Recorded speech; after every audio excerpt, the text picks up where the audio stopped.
সে কোনো দল এবং মতের সাথে নেই।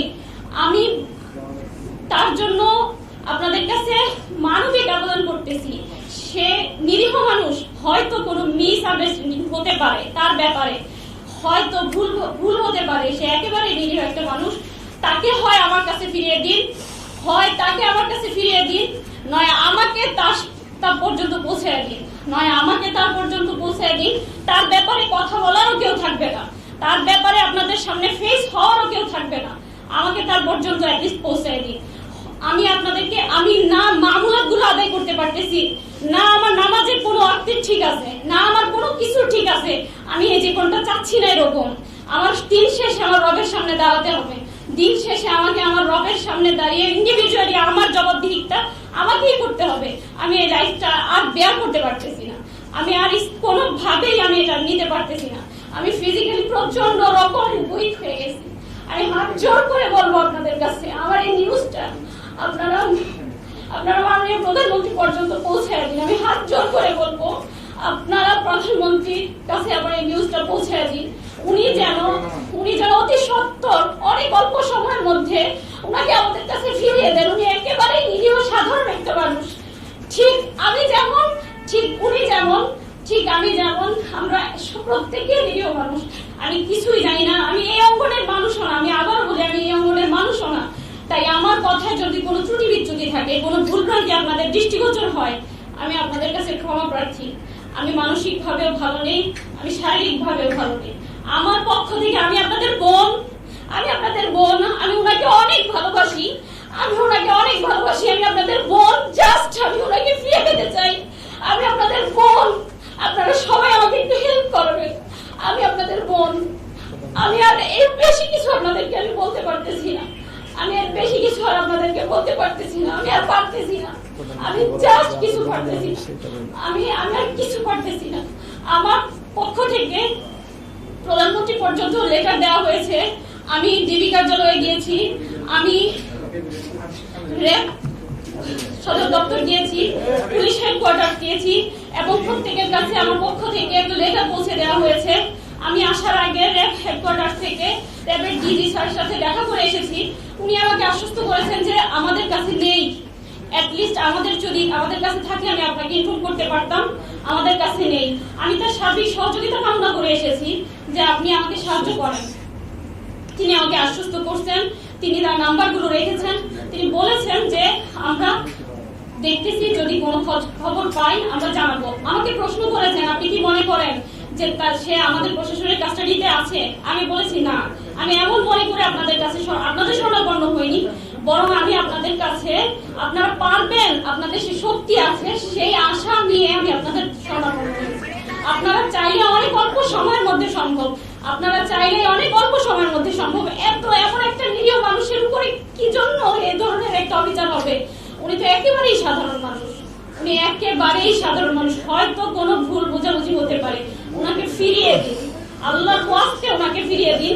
আমাকে একটা সাউন্ড লাইফ লিড করার মতো একটা পরিস্থিতি তৈরি করে দিন।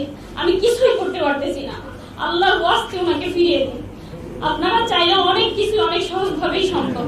আমি আপনাদের কাছে আবারও ক্ষমা প্রার্থী যদি আমার কথার মধ্যে কোনো ভুল বিচ্যুতি আপনাদের দৃষ্টিগোচর হয়ে থাকে। আমি আমার কথা শেষ করতেছি, এই মেসেজটুকুই আমার পক্ষ থেকে আপনারা পৌঁছে দিবেন। আমি কথা শেষ করার আগে আপনাদেরকে আবারও ধন্যবাদ জানাচ্ছি।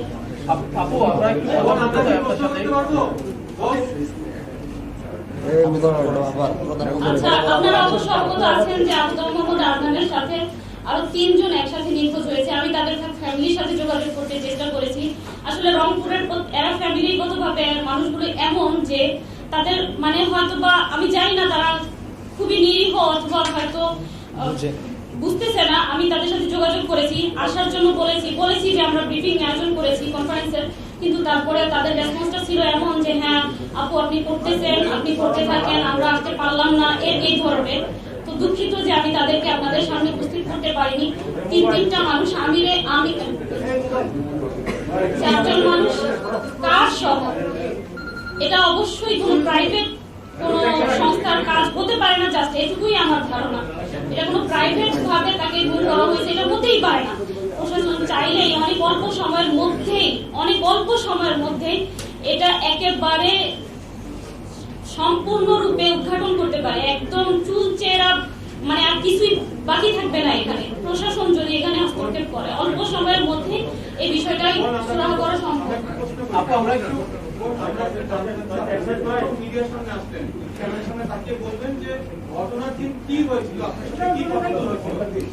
ঘটনার দিন আমি ডিটেইলস বলতেছি। ঘটনার দিন উনি আসতেছে যখন 3টা থেকে 3:30,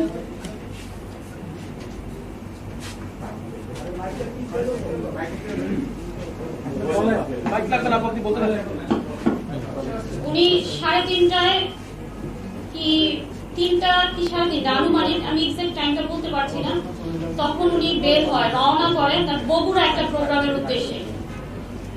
বগুড়া একটা প্রোগ্রামের উদ্দেশ্যে রওনা করে, সাথে ফিরোজ ভাই এবং মুহিত ভাই নামে 2 ব্যক্তি তার সাথে ছিল সফরসঙ্গী হিসেবে। আর যার তার নাম হচ্ছে আমির, সে নিজেই ড্রাইভ করতেছিল। এই 4 জন বগুড়ার প্রোগ্রামের উদ্দেশ্যে রওনা করে। উদ্দেশ্য ছিল প্রোগ্রাম শেষ করে ঢাকা ফিরবে, ঢাকা আমার কাছে উনি আসবেন। কিন্তু 4টার দিকেই, আমি টাইম এক্স্যাক্টলি আপনাদের বলতে পারবো যদি ফোনটা চেক করি, 4টা কি তার কিছু পরেই উনি আমাকে কল করে বলতেছে, আমি আর কি তাকে কল করে আস্ক করতে চেয়েছি যে কি খাবার, কি রান্না করবো আর কি। সেজন্য উনি খুবই ফেড আপ হয়, খুব রেগে যায় আমার উপরে, যে কিভাবে আছি, কেমন আছি, এই প্রশ্নটা না করে কিভাবে কি খাবো এই প্রশ্ন করতেছো। তখন সে বলতেছে যে আমার পেছনে 2টা বাইক আমাকে ফলো করতেছে, আমার মনে হচ্ছে যে আমাকে 2টা বাইক ফলো করতেছে। তখন আমাকে বললো জাস্ট আমার জন্য দোয়া করো, আমি যেন নিরাপদে বাসায় পৌঁছতে পারি। তখন আমি ওনার মানে উনি খুব রেগে যাওয়ার কারণে আমি আর কোনো প্রশ্ন করিনি, আমি রেখে দিলাম।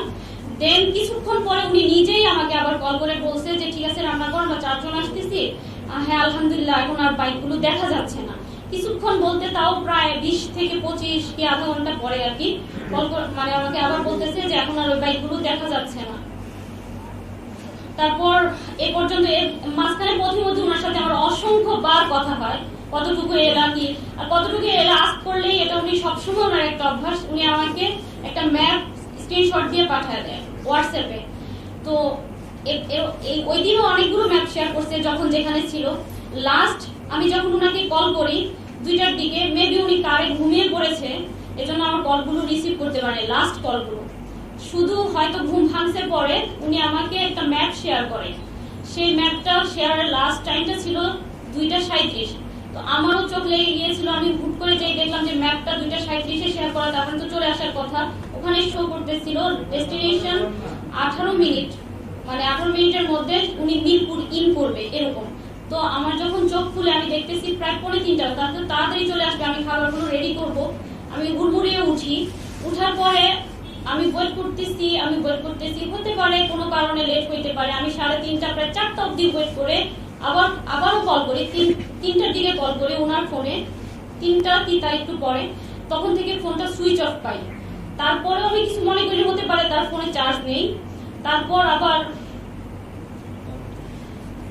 আরো কিছুক্ষণ পরে আমি আমিরের নাম্বারে, যার কার ড্রাইভ যে করতেছিল, তাকে কল করি। কল করার পর তার ফোনও সুইচ অফ পাই।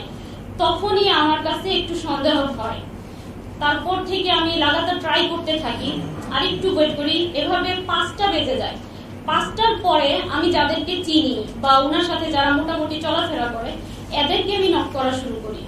আর ফ্রাইডে ওনার একটা প্রোগ্রাম খুতবা ছিল, সাবার একটা খুতবা ছিল, সেই খুতবায় উনি অ্যাটেন্ড করলো কিনা আমি প্রায় 6টা অবধি তাকে অনেককে কল করার পরে আমি 6টার পরে ওখানেও কল করি যে ওখানে চলে গেল কিনা কোনো কারণে। তারাও বললো যে না, এখানে আসেনি। এই ছিল ঘটনা। দেন তারপরে আমি দারুস সালাম থানায় উদ্দেশ্যে রওনা হয়ে যাই, কারণ আমি যে দেখেছি ওখানে গাবতলী শো করতেছিল, সেজন্য আমি দারুস সালাম থানায় যাওয়ার পরে তারা আমাকে বলেন যে আপনার সব ডিটেলস গুলো নিল, আদনান সাহেবের সব নাম্বার সবকিছু নিল, নেওয়ার পরে বলতেছে যে আমরা লোকেশন জেনে দেন আমরা একটা আপনাকে জানাবো কিছু একটা। তারপর আমি জানতে চাইলাম অ্যাটলিস্ট তুমি কোথায় আছে, এটা ইনফরমেশনটা আমি কোথায় পাবো। তখন তারা আমাকে বললো যে আপনি এক কাজ করেন, জিবির ওখানে যান, র্যাবের কার্যালয়ে যোগাযোগ করেন, তাদের থেকে তাদের পর্যন্ত গিয়ে আপনি জানার ট্রাই করেন যে আসলে উনি কোথায় আছে। আমি গেলাম, পরের দিন দারুস সালাম থানায় আমার সারাদিন লোক বসেছিল একেবারে রাত অবধি। তারপর তারা বলতেছে যে না, এখানে লোকেশনটা এখানে না, তাই তারা এখানে জিডি নিতে পারবে না। যদি জিডি করতেও হয় তো বোঝানো পল্লবী গিয়ে করি। তো পল্লবী যাওয়ার পরে তারাও বিষয়টা আমলে নেয়নি, একই কাহিনী করলো যে আমি লোকেশন দেখবো, দেন আমরা জানাবো। সেম আমি ওভাবে বসে থেকে চলে আসি। তারপর আবার লাস্ট আমি কিবার আমার কাছে দিন রাত সব সমান, ডেট তারিখ সব সমান, তাই আমি এখনো বলতে পারবো না আজকে কত তারিখ কিংবা আজকে কি বার। তো আমি তারপর পল্লবী থানায় মেবি গতকালের আগের দিন রাতে আমি গিয়ে ওনার একটা পার্সোনাল নাম্বার আছে এটা শেয়ার করি যে স্যার আমার একটা ভুল হয়ে গেছে, পাবলিকটা দিয়েছিলাম, পার্সোনালটার কথা আমি ভুলে গিয়েছিলাম। এই পার্সোনালটা দেওয়ার পর ওইটা থেকে তারা বললো, ওইটা দেখে ওটার লোকেশনের কথা বলেনি, তাৎক্ষণিকই ততদিনে হয়তো মিডিয়ায় বিষয়টা চলে আসছে গত পরশু রাতে। তাৎক্ষণিক তারা একটা অভিযোগ নেয়। এর মধ্যে রংপুর কোতোয়ালি থানায় ওনার মায়ের পক্ষ থেকে একটা জিডি নেয়, সেই জিডির মাধ্যমে জিডির নাম্বার দিয়ে একটা অভিযোগ গ্রহণ করে পল্লবী থানায়। আর আমি তো আমার চেষ্টা অব্যাহত রেখেছি। এরই মাঝে আমি প্রধানমন্ত্রী কার্যালয়ে 2 বার গিয়েছি, ওখানে লেটার দিয়েছি। ডিবি কার্যালয়ে তো আমি অনেক ট্রাই করেছি, আমাকে তো কোনোভাবে অ্যাক্সেসই দেয়নি। আর আমি তো জানিও না সবচেয়ে বড় কথা কোন বইতে যেতে হবে, কিভাবে কি করতে হবে, কারণ আমি তো এই অঙ্গনের মানুষই না। বাধ্য হয়ে শুধুমাত্র উনার জীবনটার কথা ভেবে উনার জন্য আমার যন্ত্রণার জায়গা থেকে, আমার আর্তনাদের জায়গা থেকে আপনাদের সামনে ফেস হতে হয়েছে। আমি কখনোই ফেস হতে চাইনি। আপু, উনি বগুড়া একটা প্রোগ্রামের কথা বলে বাসা থেকে বের হয়েছিলেন, উনি কি বগুড়ায় গিয়েছিলেন নাকি সরাসরি ঢাকায় এসেছিলেন? একটু যদি এই না, প্রোগ্রামের কথা, বগুড়ার প্রোগ্রামটা হয়নি। ওই মেবি আমার সাথে তো তার ডিটেইলস আর কথা হওয়ার সুযোগ ছিল না। আমি ভাবছিলাম বাসায় এলে দেন আমিও তাকে আস্ক করবো যে আসলে কি কারণ ছিল, কি হয়েছিল প্রথমত, কারণ সে খুব রেগে গিয়েছিল আমার উপরে। সেজন্য আমি আর তাকে ওখানে কিছু জিজ্ঞেস করিনি, শুধু এতটুকুই জানতে পেরেছি যে ওই দিন আর প্রোগ্রামটা উনি অ্যাটেন্ড করেনি। আপনার কি মনে হচ্ছে আসলে কারা দেখতে পারে, কাদের বলেছেন যে উনি কোনো রাজনৈতিক দলের আশ্রয় প্রশ্রয় কখনো ছিল না এবং কোনো বক্তব্য কখনো কোথাও দেয়নি, কিন্তু আপনার ভাষ্য অনুযায়ী তার সাথে যখন আপনার কথা হয়েছে তখন তিনি এক পর্যায়ে বলেছেন যে রফিক রায় তার গাড়ি ফলো করেছে। এই ধরনের কথা বা নেভার, না, এই ধরনের কোন সিচুয়েশনের সম্মুখীন আমি কখনোই হইনি, কখনো উনি বলেও নি, কখনো উনি বলেন। তবে উনি এমনিতে যখন এগুলো নিয়ে কথাবার্তা বলতো, মসজিদে খুতবা বা লেকচারে যেত, মাঝে মাঝে বিচ্ছিন্ন কিছু ঝামেলার সম্মুখীন উনি হতো। সেজন্য হয়তো উনি এই যে বিষয়গুলো দেখা যায় ওনার লেকচারে উনি তুলে ধরেছে যে দেখা ইসলামের কথাগুলো বললে বা হক বিষয়গুলো যদি জি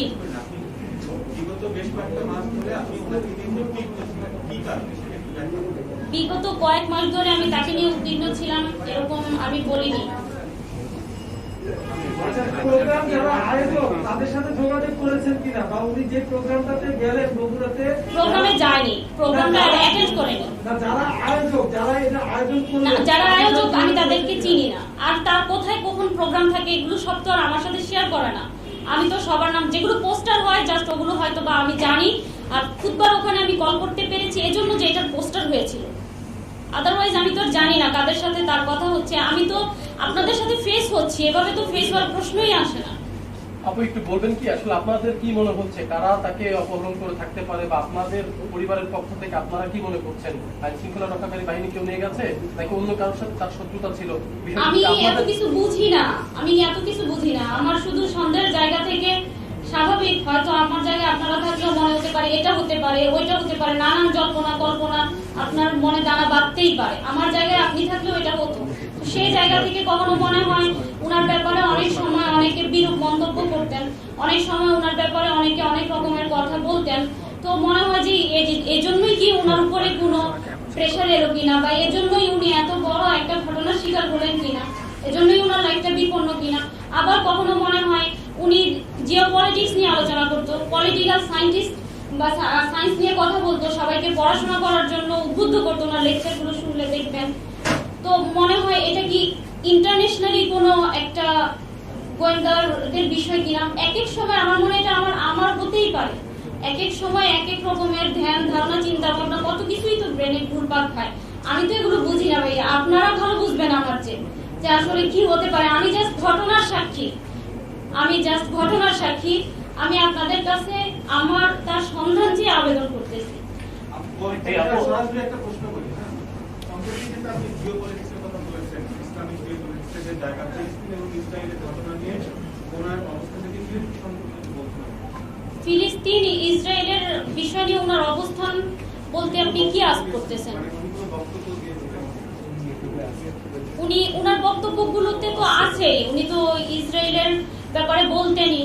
আমরা মুসলিম বলতেই আমরা সকলেই আল আকসাকে ভালোবাসি, আর আল আকসার উপরে যাদেরই রক্তচক্ষু থাকবে সে ব্যাপারে আমাদের দিল থেকে একটা তাদের প্রতি বেদনা থাকবে, একটা যন্ত্রণা কাজ করবে। That's it. আচ্ছা আপু, এরকম ঘটনা অনেক সময় দেখা যায় যে আইন শৃঙ্খলা রক্ষাকারী বাহিনী পরবর্তীতে গ্রেফতার স্বীকার করে। তো আপনার কি এখানে কোনো আশঙ্কা আছে কিনা?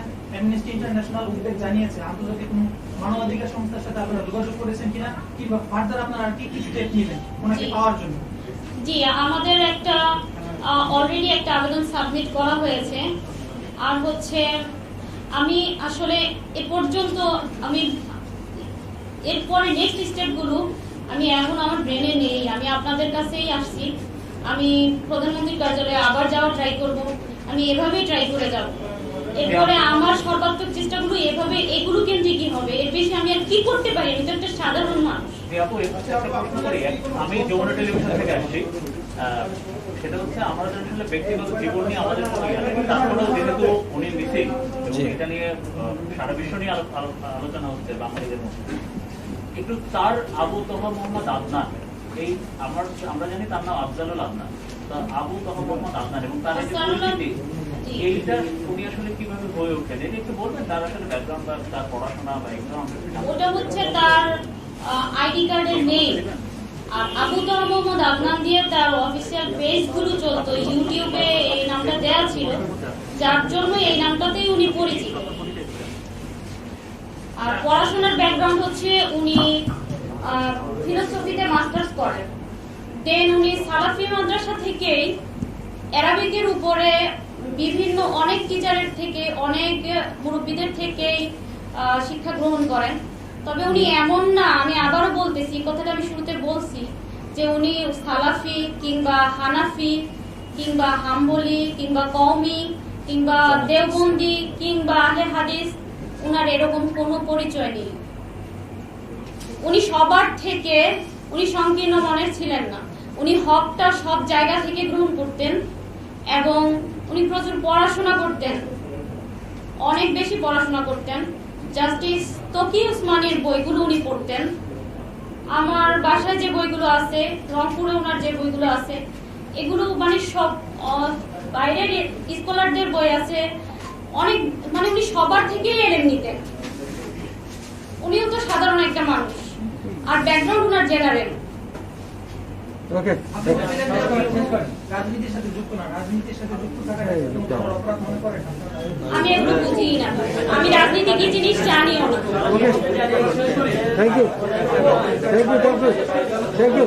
আইনজীবীর কোনো বক্তব্য আছে? আপনারা কি এই যে উচ্চ আদালতে কোনো ধরনের বক্তব্য যাবেন? আপনারা বিচার বিভাগের কোনো আবেদন জানাবেন? ভাইয়া, সারার ভাইয়ের কাছে আমার একটা প্রশ্ন। সারার ভাই, আপনি যদি একটু বলতেন যে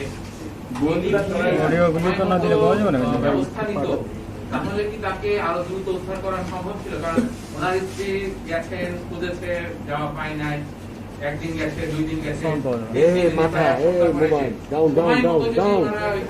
দ্বিতীয় প্রশ্ন হচ্ছে, আপনি নিশ্চয়ই গাবতলীকে ভালো মতো জানেন, একজন সাবেক সেনা কর্মকর্তা হিসেবে খুবই গুরুত্বপূর্ণ একটা স্থাপন জায়গা, এবং সেটা সবসময় সেখানে পুলিশ, নিরাপত্তা বাহিনী, সিসিটিভি ক্যামেরা, এরকম বিভিন্ন আয়োজন দিয়ে এই আমিনবাজার জায়গাটা এবং ব্রিজটা, আমিনবাজার ব্রিজটা ঘেরা থাকে। এরকম একটা স্পর্শকাতর জায়গা থেকে একজন ব্যক্তি নয়, 4 জন ব্যক্তি, একটি গাড়ি এখান থেকে মিসিং হয়ে যাওয়াটা কি রাষ্ট্রের কতটা ব্যর্থতা বলে মনে হয়? দেখুন, এটা আমি শুরুতেই বলেছি যে অত্যন্ত উদ্বিগ্নের কারণের জায়গাটা এটা যে শুধু